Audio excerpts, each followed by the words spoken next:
এই গত সপ্তাহে আমি সোশ্যাল মিডিয়ায় পাইলাম এক মৌলবী খুব সুন্দর করে মানুষকে বোঝাচ্ছে যে মুহররম মাস আসলে আমাদের দেশে কিছু বেদাত কাজকর্ম শুরু হয়ে যায়, তার মধ্যে একটা হলো সোহাদায়ে কারবালা স্মরণে মাহফিল করা, এটা নাকি বেদাত। বাতিলরা তাদের কথা বলতে থাকবে, একদিক থেকে মুহররম মাসের সম্মানের কথাও বলে, ঠিক কৌশলে আবার তাদের কথার মধ্যে শিয়াদের বিরোধিতা করতে গিয়ে যে সাহাবায়ে কেরামদেরকে ভালোবাসতে হবে, এইভাবে বলতে বলতে সূক্ষ্মভাবে মানুষের ঈমান কিভাবে ধ্বংস করে ইয়াজিদের পক্ষে যায়। আমি যেইটা দেখেছি সেই জায়গায় সোশ্যাল মিডিয়ায় বলতেছে যে কেউ কেউ আহলে বাইতের মহব্বত বেশি দেখাইতে গিয়ে সিদ্দিক আকবর রাদিয়াল্লাহু তাআলা আনহুকে গালি দেয়। এইরকম আবার কিছু আছে যাদের পরিচয় স্পষ্ট শিয়া, জামিয়ানদের সাথে, গাউসিয়া কমিটির সাথে, সুন্নি মুসলমানের সাথে শিয়াদের কোনো সম্পর্ক নাই। স্পষ্ট কথা, আহলে বাইতের মহব্বতও লাগবে, নবীজির সকল সাহাবায়ে কেরামের মহব্বতও লাগবে নাকি লাগবে না? অনেকে আবার দেখা যায় আহলে বাইতের মহব্বত দেখাতে গিয়ে সাইয়েদুনা আবু বকর সিদ্দিক রাদিয়াল্লাহু তাআলা আনহু, সাইয়েদুনা ওমর ফারুক রাদিয়াল্লাহু তাআলা আনহু সহ উম্মুল মুমিনিন মা আয়েশা সিদ্দিকা রাদিয়াল্লাহু তাআলা আনহা, হাফসা রাদিয়াল্লাহু তাআলা আনহা তাদেরকে গালি দেয়। শুধু গালি না, তারা বলে এনারা নাকি জাহান্নামী হবে। বলেন না নাউজুবিল্লাহ। আমাদের সেই জন্য তাদের বিপক্ষে সহজভাবে বুঝাই দেওয়ার জন্য একটা স্লোগান সুন্নিদের, হর সাহাবী জান্নাতি জান্নাতি। কথা বলেন ঠিক কিনা? একটু মহব্বতের সাথে সেটা বলেন। আমরা আহলে বাইতের প্রেমিক, আবার আমাদের স্লোগান যেভাবে ইমাম হাসান ইমাম হুসাইন আলাইহিমুস সালামের জন্য আছে, ওনাদের শান ও আজমতে আছে, সাহাবায়ে কেরামের পক্ষেও আমাদের স্লোগান হর সাহাবী। আরো জোরে বলেন হর সাহাবী। এই আকীদা ঠিক রাখতে হবে।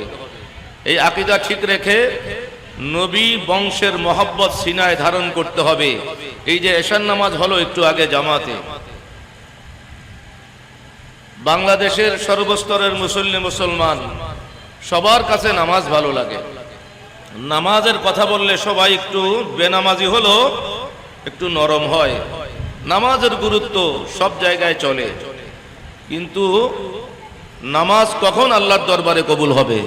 ভিতরে যদি ঈমান থাকে তখন নামাজ কবুল হবে। কথা বলেন, বেঈমানের জন্য নামাজ আছে নাকি? আল্লাহর হাবিবের সাথে সাহাবায়ে কেরামরা ইক্তেদা করেছেন, ফাঁকে ফাঁকে মুনাফিকরাও ছিল নাকি ছিল না? আপনাদের মাদাম বেবির হাট কেন্দ্রীয় জামে মসজিদের ইমাম সাহেবের পিছনে না, রাহমাতুল লিল আলামিনের ইমামতিতে মুনাফিকরা নামাজ পড়ছে। মুনাফিকদের নামাজ কোনো কাজে লাগবে?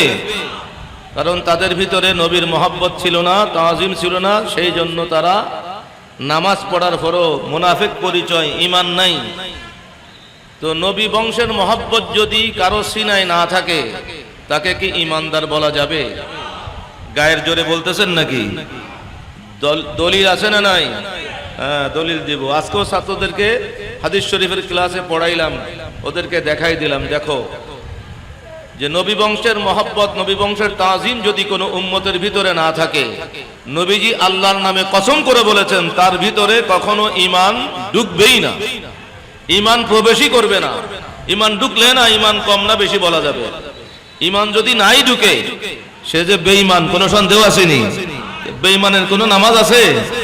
এই জন্য আমার ভূমিকার শুরুতেই মাইকের আওয়াজ যতদূর যাচ্ছে চ্যালেঞ্জ নিয়ে, দায়িত্ব নিয়ে বলতেছি, নবী বংশের মহব্বত যদি সিনায় না থাকে তার নামাজ পড়া কোনো ফায়দা নাই।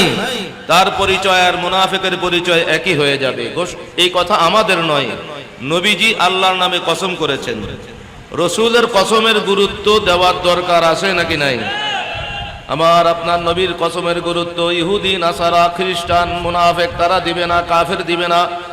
কিন্তু মুসলমান সুন্নি হলে একেবারে যদি কোনো নেক আমলের জিন্দেগি নাও থাকে, জান্নাতে যাইতে হলে যারা সুন্নি আছে তারা অবশ্যই আমার রসুলের নবুয়তি জবানের কসমকে সবচাইতে বেশি গুরুত্ব দিবে। তো আল্লাহর রসুল সাল্লাল্লাহু আলাইহি ওয়াসাল্লাম নবুয়তি জবানের ঘোষণা আছে, এই রকম ঈমানি নুরানি মাহফিলে যারা আসে, যেখানে আল্লাহ পাকের জিকির হয়, আল্লাহর হাবিবের দুরূদ সালাম হয়, এই মাহফিলে যখন ঈমানদাররা আসে, আসার আগে বড় বড় গুনাহগার, যাওয়ার আগে আল্লাহ তাআলা তাদেরকে দয়া করে ফেরেশতাদের দেখায়া দেখায়া মাফ করে দেন। বলেন না সুবহানাল্লাহ। আমরা আল্লাহ পাকের কাছে ক্ষমা চাই না কি চাই না? আমাদের মাইকের আওয়াজ যাচ্ছে, মাদাম বিবির হাটের দোকানপাটে যারা এখনো ঘোরাফেরা করতেছেন, ওনারাও আল্লাহর কাছে ক্ষমা চান। সবাই আমরা মাফ চাই।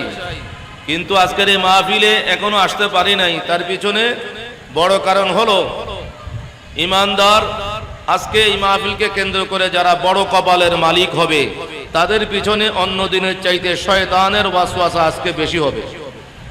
কারণ আমাদের লাভ হোক, ঈমানদার আল্লাহর রহমত প্রাপ্তি হোক, এটা শয়তান বরদাস্ত করতে পারে না।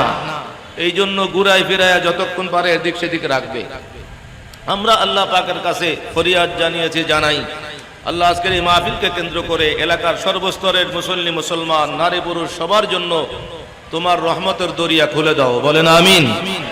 ইবলিস শয়তান, ইনসান শয়তানের ওয়াসওয়াসা থেকে সবাইকে হেফাজতে রেখে এই মাহফিলে শরীক শামিল হওয়ার মতো আল্লাহ সবার কপালকে তুমি বড় করে দাও। বলেন আমিন। যারা আজকে বলতেছে যে শুহাদায়ে কারবালা স্মরণে আলোচনা করা, কেউ ইন্তেকাল করলে তাদের জন্য মাহফিল করা, এইগুলা নাকি বেদাত হবে, এগুলা করলে নাকি জাহান্নামে আমল হবে। জোরে বলেন নাউজুবিল্লাহ। আর আপনার আমার দয়াল নবী রহমাতুল লিল আলামিন, গায়েবের খবর দেনেওয়ালা, কথা বলেন ঠিক কিনা? সুন্নি আকীদা যারা পোষণ করেন, আমরা যখন এই কথাগুলো বলি তখন সোশ্যাল মিডিয়ায় অনেকেই গায়ের জোরে দলিল ছাড়া মন গড়া ফতোয়া দিয়ে বলে যে নবীকে এলমে গায়েবের অধিকারী বললে নাকি শিরক হয়ে যাবে। বলেন নাউজুবিল্লাহ। ভবিষ্যতের সংবাদ দেনেওয়ালা সুন্নি উলামায়ে কেরামের জবানে শুনেছেন, পৃথিবীর সকল আরবি ডিকশনারিতে নবী শব্দের অর্থ নবাউন থেকে যিনি অদৃশ্যের সংবাদ দিতে পারেন তাকে নবী বলা হয়। বলেন না সুবহানাল্লাহ। আর যারা উলামায়ে কেরামরা হাদিস পড়ে মুহাদ্দিস হন, কামিল টাইটেল ক্লাস, অন্যান্য মাদ্রাসায় দাওরা ক্লাসের মধ্যে সিহাসিত্তার কিতাবের মধ্যে একটা অধ্যায় আছে কিতাবুল ফিতান, ফিতনা সমূহ, কিয়ামতের আগে কত ফিতনা হবে, এই অধ্যায় রচনা করা হয়েছে। সিহাসিত্তার কিতাবের মধ্যে রয়েছে, আমি গুনাহগার, আমাদের মাদ্রাসায় আবু দাউদ শরীফ পড়াই, সেখানে কিতাবুল ফিতান আমি নিজে ছাত্রদের পড়াইছি বিধায় পড়াইতে গেলে একটু দেখা লাগে, কিতাব পড়া লাগে। কথা বলেন ঠিক কিনা? তো সেখানে কিতাবুল ফিতান পড়তে গেলে আলেমরা বাধ্য হবে, তাদের মাথা নত হতে বাধ্য হবে। কিতাবুল ফিতানের শুরু থেকে যত হাদিস আছে সেই হাদিসগুলো দেখলেই স্পষ্ট হয়ে যায় আমাদের দয়াল নবী গায়েবের খবর দেনেওয়ালা রহমাতুল লিল আলামিন। পড়েন না সুবহানাল্লাহ। কখন কি হবে, কিয়ামতের আগে কতজন ভণ্ড নবী দাবিদার হবে, তাদের পরিচয় বাপদাদার নাম সহ আমার দয়াল নবী প্রায় ১,৫০০ বছর আগে বলে দিয়েছেন। সুবহানাল্লাহ পড়েন না। প্রিয় হাজিরিন মুসল্লিনে কেরাম, আল্লাহ নবী ভালো করে জানেন নবী বংশের জিকিরের মাহফিল হবে, আহলে বাইতে রাসূলুল্লাহর জিকিরের মাহফিল। নবী বংশের জিকিরের মাহফিলের নামই হচ্ছে শুহাদায়ে কারবালার মাহফিল। কথা বলেন ঠিক কিনা? সেই জিকিরের মাহফিলকে কেন্দ্র করে আল্লাহর বান্দা নবীর উম্মতেরা আল্লাহ তাআলার সন্তুষ্টি অর্জন করবে, আল্লাহর হাবিব রহমাতুল লিল আলামিনের নির্দেশ মোতাবেক হাদিসে পাকের উপরে আমল করবে।